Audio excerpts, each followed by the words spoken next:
அடுத்ததாக பார்த்தீங்க அப்படின்னா பிடித்தல் இல்லாத புதிய தலைமுறை. ஸோ இந்த டாபிக் பார்த்தீங்கன்னா group one main syllabus paper 3 India and வேர்ல்டில் வந்து கவர் ஆகும்.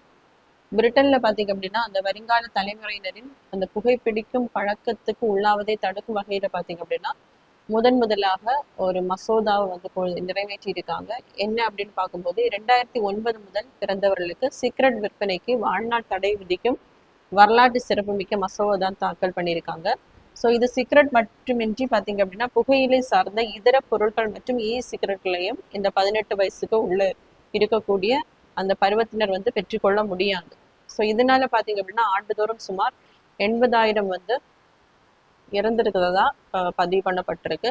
ஸோ இதுக்கு முன்னாடி பார்த்தீங்க அப்படின்னா பிரிட்டன்ல கொண்டு வரதுக்கு முன்னாடி நியூசிலாந்து அரசு வந்து இதை கொண்டு வந்திருப்பாங்க. ஸோ அங்கே வந்து இது ஒரு கைவிட்ட நிலையில் மறுபடி பார்த்தீங்க அப்படின்னா பிரிட்டன்ல வந்து இந்த மசோதாவானது கொண்டு வரப்பட்டிருக்கு.